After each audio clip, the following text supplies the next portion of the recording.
Oh, hello, and welcome back to the Ourlads Depth Charts Show. I am Ryan McKee, your lovely host, and I am joined, as always, by David Syvertsen, Tucker Moss, and Cory Henke. Are you guys pumped for today? We've got some action to talk about, actually. Let's get it going. Let's do it, baby. We've got a trade to discuss. We're going to look at the top 5 most changed NFL rosters for the 2024 season. So much to talk about. Let's just get into it. First off, Jahan Dotson. Did I say his name right? Jahan, but I like Jahan. Is it Jahan? Okay, Jahan Dotson. Sorry, Jahan, if you're watching this right now. Is traded from the Commanders to the Eagles. And this is, not a big name, but the most exciting trade we have to talk about right now as we await the Brandon Ayuk trade news. Tucker, take us through this. Where does Dotson fit into the Eagles scheme? Yeah, so people have speculated for a while that they were going to try to trade for a receiver or pick one up because they haven't really had a third guy behind A.J. Brown and Devontae Smith. It's been like competition between their late-round rookies, Johnny Wilson, Aeneas Smith, and then Johnny Wilson was getting some good buzz, right? Yeah, I still think he'll still make the team and everything, but I think he's more of like an outside receiver type, and they're kind of trying to find someone to play that slot role. So it was going to be like Paris Campbell, but I always felt weird putting him as a starter, because like he barely played for the Giants and they didn't have a great receiver core. So it makes a lot of sense for the Eagles. It's always weird to see interdivisional trades, though. Yeah, no, that's always interesting. Dave, what was your first reaction when you heard about this trade? I mean, this kid was a first-round pick 2 years ago, 16th pick in the draft, and he had a solid rookie year. He led the Commanders in touchdowns as a rookie on a team with Terry McLaurin on a team that was not good at passing the ball. He did stand out on multiple occasions, but we did see a step backwards in 2023, a very weird situation. I don't know if there's something off the field or in the locker room going on there. New coaching staff in Washington. Anytime you see a regime change like that, you do have to assume, hey, this is not one of their guys. And lastly, speaking of Brandon Ayuk, Ryan, maybe this is something to clear a spot up for him to be traded to Washington, because Washington is being run by a former San Francisco 49er front office member in Adam Peters. Sorry. So yeah, we're not doing a great job with the names right now, but Peters, the GM for the Commanders, is from San Francisco. So maybe something is going on there behind the scenes. And maybe this is just step number 1 for Washington trying to make a move to bolster that room for Jaden Daniels. It'd be pretty crazy. Maybe I start mispronouncing your guys' names, and then it'll just seem like we know what we're talking about. Was just intentionally doing it. Sorry, Tucker. What were you going to say? I don't think this is very likely, but it would be pretty cool to see McCaffrey get traded to the 49ers. Luke McCaffrey. Ayuk goes to Washington. Luke McCaffrey goes to 49ers. Yeah, that's a conspiracy. Oh, there you go. The McCaffrey brothers on the same team. I like that. Okay, and I'm seeing a lot of highlights coming out of the Arizona State backlogs, whatever. The Arizona State backlogs when Brandon Ayuk and Jaden Daniels were both on the Sun Devils. I have fond memories of that team. Not as fond as they should be for as great as these players are. Never really quite put it together in college, but people saying Ayuk and Daniels teaming up again. Any thoughts on that, Dave? That would be a fun move. And it's funny that, Jaden Daniels just entered the NFL and Brandon Ayuk, I feel like you have been in the league for a long time. But yeah, it's fun to go back and watch some of those early tapes from Jaden's freshman year of Brandon Ayuk being on the receiving end of those deep bombs. I mean, it sounds like it's going to be San Francisco re-signing him, or he ends up in Pittsburgh. But, a lot of these trades that do happen, you don't see coming. And The Niners have been a little weird with some of these discussions. So I'm at this point, I'm not surprised by anything. I do think it's a possibility. It'd be fun. Yeah. So I am currently in Vegas, as people can see behind me, and I do have a cash out ticket. Look at that, $110 that I got last night playing blackjack. No big deal. I'm not going to tell you how much I started off with, though. Yeah. But any futures I should be throwing down on this trade, like or a Brandon Ayuk trade, any Brandon Ayuk futures, any thoughts, Corey? Well, it was a surprise to me that the potentially going to Washington Redskins, but I think I like Ayuk coming out. So whatever the over is, I haven't seen the lines for him. I think he's got something to prove. So I go heavy on him. He's go heavy on it. All right. Well, that sounds awesome. All right. Anything else about this trade that we need to discuss, Tucker? Well, if Ayuk doesn't get traded to Washington, or if they don't make another move, then it's pretty much going to be. I mean, McCaffrey could be one of the starters, but right now it's kind of been Olamide Zaccheaus and De'Ami Brown I'm guessing are going to be the first guys to start. I know McCaffrey, I think today he was getting some first team reps, so he's just a little raw still compared to the other guys. But yeah, I don't think that it's definitely a weak receiver room besides Terry, though. It's one of the worst for sure. Yeah, absolutely. I mean, would that bump up Terry McLaurin in your fantasy rankings if he does end up becoming, if they don't end up getting Ayuk? Yeah, I mean, he's the only guy. He's just going to get fed like crazy, I think. Yeah, I really like. Go ahead, Ryan. I'm sorry. No, I was just going to say I really like Terry McLaurin in a lot of fantasy drafts this year. But what were you going to say, Corey? I just think it'd be a terrible rookie year to not have a marquee wide receiver to throw to. I mean, how do you know if it's good or bad? Yeah. I mean, McLaurin could be that. He has the talent. He just has never had the quarterback, right, yep, Dave? Right.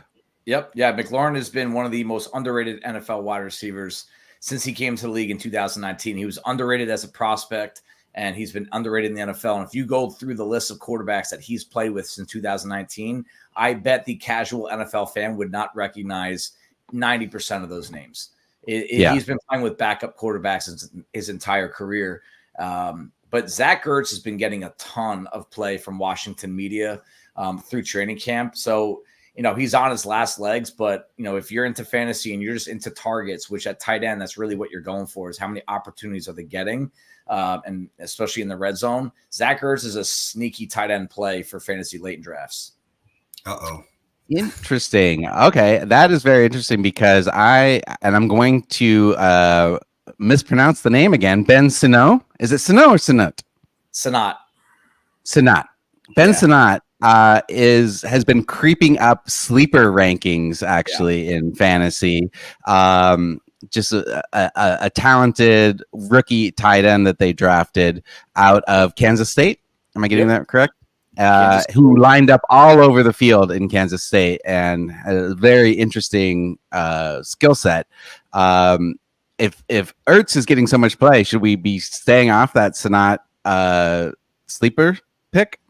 For Dynasty, I think Sinnott is a great value grab at this point. If you're looking for the 2024 season only, I think you're probably not going to get rookie tight ends are really, really tough to find productive ones. I know we saw Sam Laporta do this last year, and that will be fresh in a lot of people's minds. But for the rookie season, you normally don't see rookie tight ends do a standout job. But he was the number 2 tight end on our board last year, and it was kind of like a sneaky name.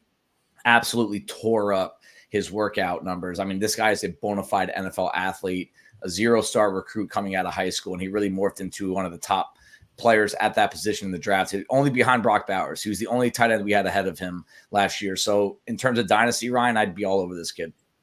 Yeah. And it's interesting that Dave brings up that a lot of tight ends their rookie year don't have great breakout fantasy seasons. That's not the norm. Laporta was definitely a outlier last year. Whereas Dalton Kincaid, who was drafted above Laporta, had a pretty good rookie season, but didn't score a lot of points for fantasy necessarily. So this could be more what we're looking at from Ben Sinnott. Yep, absolutely. Just something to keep in mind. Moving on, Cory brought this up in our pre-planning meeting. Have you thought about what the most changed rosters have been for the 2024 season from last season? Tucker went through and did crunch some numbers. What are the most changed rosters from last season, Tucker?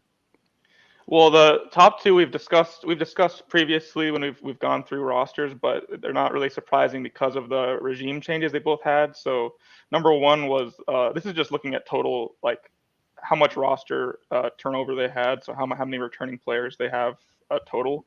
Washington was one with 57% of their team returning. So they're losing 33% or 43%. Crazy. That's a crazy number. Yeah. And then they're all pretty close here around that 60% mark. So Chargers are 2, which also has Harbaugh coming in, obviously. So those 2 are the big ones. And then the next 3 are kind of interesting. 3 is Dolphins, 4 is Texans, and 5 is Steelers. So wow, I would have not guessed the Dolphins. That's awesome. Yeah, I think it's because they're still relatively young coaches. I mean, it's always kind of how the cap is set up, when they first enter, So I know teams like the Texans, they had tons of money to spend during this offseason. They're trying to go in and win.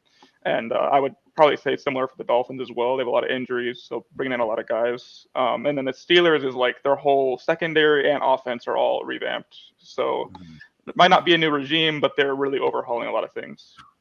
Yeah, I see we have a surprise guest in Dave's window there. Does he have a take on the Miami Dolphins this year? Do you have a favorite team this year? Falcons fan. Falcons. Whoa, Tucker. Man, he's all in on the Tucker's team. Yep. It's funny. I was not on that pre-production meeting yesterday, and I saw that on the outline. So I was like, you know what? I'm just going to take a stab at my 6 most changed rosters and see if I get them. And I had the Bills, Texans, Chargers, Dolphins, Steelers, Titans. So it seemed like a lot of those teams, and that was just kind of based on I did almost no research. It was just kind of off the top of my head. And you have Tucker did volume, right? Percentage of team that came off the roster. But I was also trying to consider just like the personality of a team. How much and Chargers were on there. I mean, Harbaugh comes in and they are just like ground and pound, old school. Very few teams are doing that. The Dolphins lost 9 starters and signed 6 starters. The Titans, I think they had a really overlooked offseason. Ridley, Snead, Cushenberry, Woozy, Pollard, Murray, Joseph Day, Boyd. I mean, I would say almost a third of their starting lineup is going to be started. And then they drafted a couple starters. Yeah, not to mention JC Latham and Cedric Gray might be wearing the green dot. I mean, that was a fun little exercise to do. Hey. Yeah. Brian, and it's interesting. Oh, go ahead, Cory. You might be just about to say this is when you were saying the Texans going all in, when I kind of look at the list and I think to myself, what team is making the changes because they need improvement? What teams are, I know it's kind of a dumb statement, but what teams are making the changes to fill the need? And I think those are 2 different scenarios. And I really like what you said about the Texans. I think they're going all in and putting in some key players. Yeah, whereas the Commanders and Chargers are kind of filling for need right now because of the regime changes. And I mean, the Texans were we don't have that list in front of us, but the Texans were probably one of the most changed rosters going into last season too, right? With as much youth as they brought in. And a lot of people were predicting they wouldn't have a good season because of that. And they ended up blowing the doors off most people's projections. So it is interesting that they're also still one of the most changed teams. I know. What's the number 4? Why are you putting up number 4? He thinks they're going to finish 4th in the AFC this year, the Texans. So he's not getting on the Super Bowl bandwagon yet. All right. Totally understand that. Anything else we should talk about with these changed rosters? I mean, does that give you pause when start throwing cold water when people are expecting the Commanders and the Chargers to maybe have breakout seasons with these regime changes? That's a great point, Rye, because, from the desk, we look at the roster and we're not watching film and we're not considering team chemistry and how much part of the game chemistry is. So this is where I think a lot of people fall into the trap with season over-under win totals that, hey, the personnel on this roster is so much better. They're definitely going to be above what the Vegas is projecting them to. But I think Vegas does a really good job of looking at their schedule, especially early in the year. If it's a tough schedule and you have a lot of new bodies in an era where practices are really tough to come by in terms of, building chemistry and rapport, I do think a lot of these teams get overrated this time of year that make big changes to their rosters. Yeah. People have that fresh in their mind from the Texans last season, just like they have the Laporta season fresh in their mind when they're thinking of tight ends. Yep. But that's not the norm. Right. Usually teams with such turnover struggle that look more like the Carolina Panthers last year. Yeah, especially early on in seasons. Yeah, especially even with returning like their stars. I mean, they have to learn all new schemes if there's new coaches, which can take, that could take a year to get used to the new offense or defense.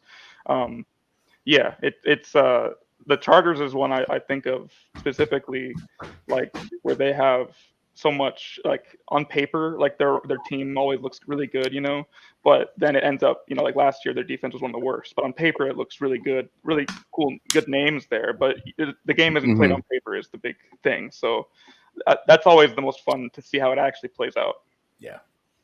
Yeah, absolutely. That's one thing I was going to say is that, right now everybody gets excited on paper for these names, but it is going to take a while for them to gel. Potentially, the Texans were an outlier last season. Anything else? Anything on the Steelers? Since we haven't really talked, we were going to talk more about them in upcoming segment. But anything we should preview with their roster, Tucker? Yeah, I mean, theirs is just largely, most of their defense is returning besides getting Patrick Queen there as a linebacker. But mainly it's their offense that's gone over a lot of change because it was so abysmal last year under Canada. They're bringing Arthur Smith. So a lot of things are changing, especially with the quarterback room is obviously under the biggest microscope right now. Yeah. Okay, moving on, we have we kind of listed the most exciting starters that have been named recently. And Bo Nix is on that list. Jaden Daniels obviously on that list. Though I don't think we had much doubt that those two were going to start. And I'm in Vegas, so I can feel the excitement of Minshew mania taking over here. Gardner Minshew, what do we think about him helming the Raiders, Dave? Are we excited? I mean, he did a pretty good job in Indianapolis last year. Yeah, I mean, that's been his career. It's in Jacksonville. I remember him rattling off a couple of really big upsets when he was the guy in Jacksonville, and then he goes to Philadelphia and even played well in limited snaps there. And in Indianapolis, I mean, this is why they call the backup quarterback often the most popular guy in a fan base, especially with a losing team, is because you always think he might be the guy that gets them over the hump. He might be the Tony Romo that comes off the bench or the Tom Brady that comes off the bench. And Minshew, we know by now he's never going to be that guy, but I would not mind him as my quarterback. I feel safe with him because he is capable. He has a ton of arm talent. He's tough. He brings players to a different level when he's on the field. He's just not consistent. But I do think the floor with him, it's high enough that he could lead a team to a 500 record, if not better, if the rest of the roster does a good job. And you remember, Aiden O'Connell, I believe he went 4-4 last year or 5-4. I really did think he was going to be the guy, but Minshew simply outplayed him on a coaching staff that loved O'Connell last year. So he really did earn the job. Absolutely. And it makes me think, does that give us more hope for Devontae Adams, Tucker, in fantasy? I'd say so, yeah. Because last season he disappointed everybody last season. Yeah, I it wasn't his fault. I mean, that had a lot of stuff going on, with the coaching staff changing mid-year. And, I feel like Devontae is the type of guy who's going to have a chip on his shoulder. He wants to go out there and rack up the stats here. So I think that'll be a great connection. I'm looking forward to it. Yeah. Any thoughts on Minshew or the Raiders, Corey? I mean, you probably Minshew seems like a guy that you'd really vibe with. Used to have the mullet. Is just a character. Yeah, I never really had. Seems perfect for Vegas. That's what I was going to say. If Bo Nix is Sean Payton's guy, tell me that Gardner Minshew is not Antonio Pierce's guy and is not a Vegas darling, if you will. I'm excited to watch him play. I think he deserves a chance to come out the gates as a starter, and just his personality, I think will do really well out there. That's just my personal opinion. I heard this after he was named starter. I thought it was an amazing comparison. Someone called him like the new Ryan Fitzpatrick, and that's like such a good. That's a good point. Yeah. Yeah. No, I mean, I think he is the new Ryan Fitzpatrick. That's a good way of putting it. I love that comparison. He might play for as many teams as Ryan Fitzpatrick played for in his career. The way he's moving about already. Tucker, what is the next most exciting starter named that we should be paying attention to past the quarterbacks that we already mentioned? Yeah, so we got some fun trenches changes here. So the 49ers, their starter at right guard. Trench news! John Feliciano, who Dave knows, of course, from the Giants. He's going to start this season on IR. Like they're waiting till the start of the year so that he can come back. If they placed him right now, then he'd be out for the whole season. So he's going to start on IR, and then that makes I'm pretty confident that their third-round pick, Dominic Pooney, will start at right guard. He's been really good at camp. It could be Spencer Burford, but I think that he will start. And then there's a couple other battles. I think so. The Buccaneers, their rookie in the first round, Graham Barton, he was named the starter at center for them, which was expected, but it's nice to have confirmation. And then I recently, in Greg's interview, they were saying that Dax Hill is probably favored over DJ Turner to start. And that's pretty interesting because he's kind of been he was a first round pick back in 2022, not really used that much his first year. And then last year was still a rotational guy. So it's cool that he's going to get a shot here at cornerback, moving over from safety. And then the last one is the Giants. I wanted to ask Dave about Ryder Anderson being cut and how Elijah Chapman's been doing there. Yeah, I mean, definitely one of the cool stories I would even say in the NFL right now is undrafted free agent Elijah Chapman. Not only is pretty much a lock to make the 53-man roster, he is probably favored to be the starter next to Dexter Lawrence, or at least see the majority of the snaps. He might actually not be on the field snap number one, but he will see a ton of snaps. This is a kid, not many people know this. He had an undrafted free agent tryout with Seattle after the draft. That's where he started off at.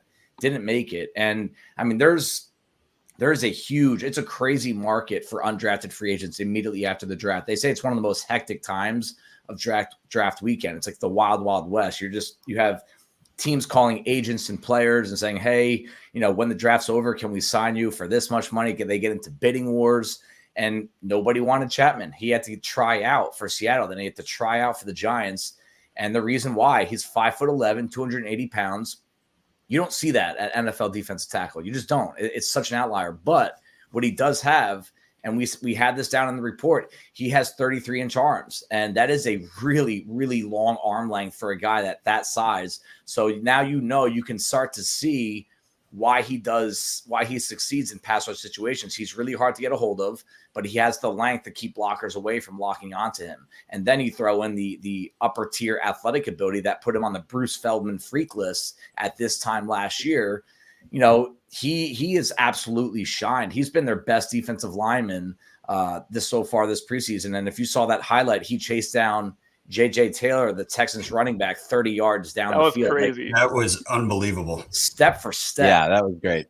That's horrifying. Imagine being JJ Taylor.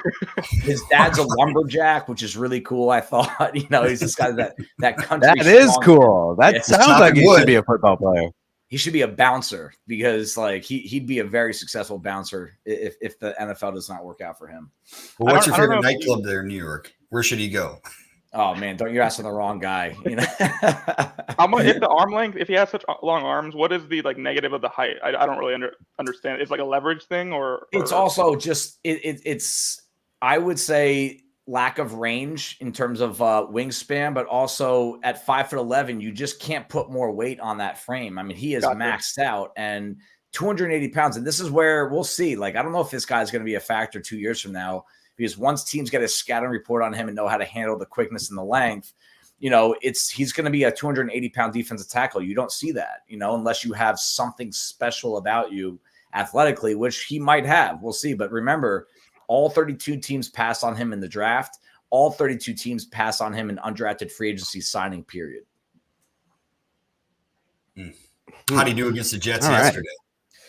The Jets have been crushing the Giants in practice 2 days in a row. But there hasn't been anything stand out about the Giants defense. I mean, they're saying that one report I did read is that I don't know if there's an agreement, with what happened with Aaron Rodgers, but it seems like a lot of the pass rush for the Giants, they're getting off the ball well and trying hard, but then a lot of them are standing up. And I think they are going overkill on, hey, you are not allowed to touch Aaron Rodgers, which in live action, what can you do as a pass rusher? So it sounds like there really isn't a fair shake at him really seeing what he could do there.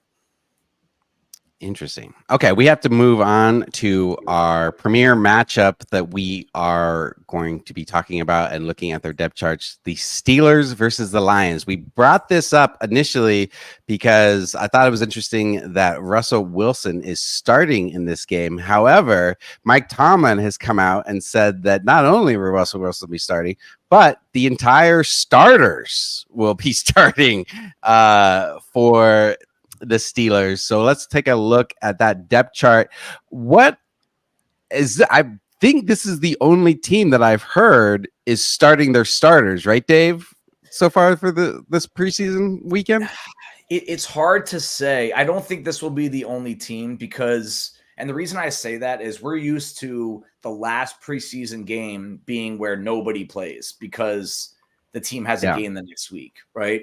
But they don't play for 2 weeks. And in the past, week 3 has always been the game where most starters play the most. So I think you're going to see a split crowd here. I think a lot of teams should play their starters. Wilson playing doesn't surprise me because he missed a lot of time with that calf strain. So he still needs to develop a lot of this chemistry with the receivers and the line. And Tomlin is old school. He does it his way. I mean, you can even watch their practices. He wants these guys to fight. He wants these guys to play physical. They still do tackling drills at full speed. He's an old ball football coach. And this offensive line is probably going to be riding 2 rookies into the season. And that's a really big deal for a quarterback to develop some chemistry communication-wise up front. So that's going to be a key thing I'm watching. Troy Fautanu and Zach Frazier. Are they really ready for the limelight? Yeah. And on the other side of the ball, the Lions, another old school coach in Dan Campbell, but I have not seen if they are starting any starters this weekend. Have you seen that, Tucker? I haven't seen anything yet. I think Tomlin just said that today, a couple hours ago, that they're going to play starters. The only other team I know is the Jags said that they're going to play like a half against the Falcons. So I'm not. It's really just up to the coach at this point. I don't know if how many starters the Falcons will play. I'm not sure, but yeah, no clue on the Lions yet. No clue on the Lions yet. And that is mirrored by Vegas because there's currently no line out for this game because we don't know who is playing. What are some other matchups on the Steelers side of the ball that we should be watching, Tucker? Well, one of the developments, I could have named this during the starters, the new starters section, but Nate Herbig was probably the favorite to be their center, and I believe he tore his ACL. He's out for the year, and so that kind of just made it's going to be Zach Frazier now. They don't really have another option, so this is his shot here to show if he can be that guy. It's just they don't really have a fallback option now, so. That's the most important thing I think that they're going to be looking for is that line play. Yeah. What was your grade like on Frazier coming out of college, Dave? Day 2, exactly where he went. I think we had him as our number 1 center. Most people did. We had a round 2/early round 3 grade on him. Unbelievable run blocker, run blocker. Sorry. He had a crazy high school wrestling career. I think he went something like 164-0. Wow. And I think 80% of his wins were pins under 30 seconds. I mean, it was, and you like to hear that. A lot of offensive line coaches are really drawn to that wrestling background because they understand leverage, hand placement, body control. They have the mobility, flexibility to fit and get to in and out of tight windows with their body. So everything about this guy screams Pittsburgh Steeler. The question with him will be, can he handle the speed and quickness that is becoming a trend in the NFL at defensive tackle and pass protection, because he's not the lightest moving athlete out there. Yeah. We talked about the Commanders potentially getting Brandon Ayuk, but the Steelers are still in the mix, according to everything that we're seeing. How badly do they need him in the receiving core? Pretty similar to Washington, I'd say, where they have a clear-cut kind of top guy. I don't know if Pickens is at McLaurin's level just yet, but the behind him is not much. I know Calvin Austin has done well this offseason. They've been liking what they see. They drafted Roman Wilson in the third. I don't know. I don't think he's going to start from week 1, but down the road here, he could contribute. And then Van Jefferson, I'm not really a huge fan of. Like, I think he's been getting the reps with the ones, but he's much more of like a 4th or 5th option, if that. So it would not be surprising if they're still trying to get Ayuk here. Yeah, absolutely. All right. Well, let's take a look at the other side of the ball before we get out of here. We have the Lions, pulling up that depth chart now. Where should we start, Tucker, on battles we should be watching for this final preseason game with the Lions? For them, it's actually the same, where their receivers are they have Amon-Ra, obviously, and then they want Jameson Williams to take that next step to be a top tier guy. But as their third receiver, they really don't have a guy yet. They've been kind of trying all those guys back. I've moved these guys around so many times. Just today, I was shuffling around. I've been hearing Isaiah Williams will probably make it as a return guy and as the backup behind Amon in the slot as an undrafted free agent. But besides that, at that X spot, Khalif Raymond is there because he's kind of a lock to make the team. But besides him, I've even seen projections only say they're going to keep 4 receivers, just those first 3 and Isaiah Williams. I don't know if Donovan Peoples-Jones will make it or if Caden Davis. I moved up Caden Davis recently. He's impressing. I think he did well at the last preseason game. But yeah, it's really anyone's guess when it comes to the kind of 5th and 6th option guys there. Yeah. We talked a little bit about this before on a show, but also there is the battle for the backup quarterback behind Jared Goff. We've got Nate Sudfeld versus Hendon Hooker. Any way you're leaning on this, Dave? Hooker. I mean, he has looked pretty good in both preseason games so far, especially with the mobility factor. And that was the one question we had coming out of Tennessee with the torn ACL. His athletic ability is actually standing out. It might be because he's coming in the game after Jared Goff and Nate Sudfeld, who look like statues when they drop back. But Hooker he brings a different element to a team that loves to run the ball, that should something happen to Jared Goff, they could easily morph their offense into kind of like that Baltimore Ravens, Greg Roman type offense, where that quarterback is really a part of that running game, and it opens options up for Montgomery and Gibbs, especially with that offensive line in front of them. Yeah. On the defensive side of the ball, Tucker, you have DJ Reader, who's on the PUP list currently as the starting nose tackle. What do we know about that? Yeah, I don't know too much about his timetable. I haven't read that he's going to miss any time, but yeah, it's kind of concerning because they have quite a few guys there that have been hurt. John Kaminsky as well is probably going to miss most of the season. They're just going to wait here until the season starts to put him on IR, and he's kind of a rotational edge and interior guy for them. So they brought in a few guys. Kyle Pico from Tennessee, I think he's been taking the reps as the nose, but they want Broderick Martin to take the next step at nose tackle as well. I know Mitchell Agood, he's been doing super well. I don't know how to say that name, but he's been doing super well at that third string left defensive end spot. So I think that he'll make the team. But yeah, I mean, Reader's the guy they spent big money on this offseason to kind of shore up that spot next to Ali McNeil. And that's just like if those guys are all healthy, Marcus Davenport included, then that's a super threatening defensive line there. Yeah. And interesting that they spent 2 high draft picks on cornerbacks, right, Dave? What can you tell us about their rookie cornerbacks? They've both been a little banged up. I don't know if I do think they're back. I mean, correct me if I'm wrong. I think like there's no fear of them missing the start of the season. Yeah, Tucker, but they have not been able to get these guys on the field as much as they wanted to in the preseason because of their own respective injuries. But that was the weakness of this team. This is one of the worst 5-pass defenses in the NFL last year. And I mean, you run into a San Francisco or a Green Bay in the postseason. I mean, they'll just run circles around these guys. And that's why I think they invested so much. They also brought in Carlton Davis, the cornerback from Tampa Bay. So there's a lot of turnover in the secondary. And again, this is a good example. We like to see the names on paper. It gets us excited, but especially secondary communication, is the chemistry going to be there with guys that did not play with each other last year, have no history with each other. And now some of these guys are not even getting on the field during practice and preseason. So you could see these guys take a few bumps early on, but it was the right move for them in the draft. It'd be a matter of how quickly can they acclimate to a secondary that got burned last year. Yeah. That's interesting. Okay. I mean, Terrion Arnold, was he the first cornerback that went? He was the first. Was he the first cornerback that went? Man, did Quinion go or not? I don't know why. Oh no, quick. Yeah, I do think he was the first corner to. No, was it Nate Wiggins? Did he go before him?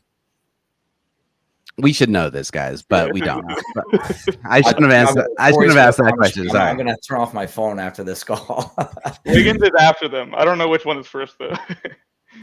All right. Well, people are yelling at their screens right now. We can't hear you. Sorry. They were always debated like 1 and 2, by everybody, like who's the better corner, because they projected very differently. Yeah. All right. Well, that does it for our preview of the Steelers versus the Lions game for preseason week 3.